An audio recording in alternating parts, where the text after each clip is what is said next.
So, Trump is a train wreck, and while every progressive in the country may be willing to stand up and say, "We told you so," we don't want to be gloating. We're not actually enjoying any of this. We're really pretty pissed. This narcissistic buffoon is literally willing to tear down the Republican Party and seriously erode faith in our democracy just to look a little bit less like a loser. And it's the GOP's fault.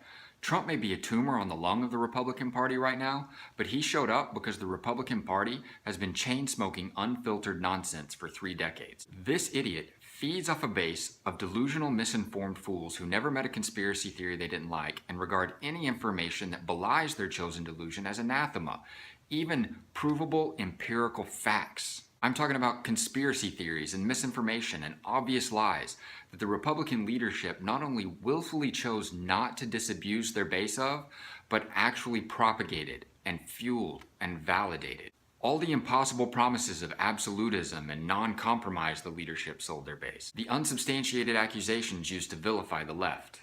The histrionic rhetoric about the destruction of our country if they didn't get their way and only their way. They threw fuel on the fire with allegations of voter fraud and stolen liberty and the lazy, undeserving poor and the big bad liberal feds coming to steal your guns. Nonsense. And too many reasonable Republicans have come to our page parroting the same evidence-free nonsense, questioning the patriotism and very legitimacy of the presidency of Barack Obama, denying science, casting doubt on the legitimacy of our election process, accusing the Clintons of being the orchestrators of a vast, yet completely unprovable, empire of criminal corruption. All nonsense. Reasonable Republicans could have stopped Trump in the beginning. They chose not to because they thought it was funny or beneficial to see the Clintons mocked by an egomaniac expressing the unmitigated id of the Republican delusion. Their silence validated and propped up a man who is nothing more than a Frankenstein's monster of Drudge, Breitbart, and a Fox News comment thread sparked into life by endless congressional subpoenas. And let's be clear, most of the Republicans in the primary weren't any better.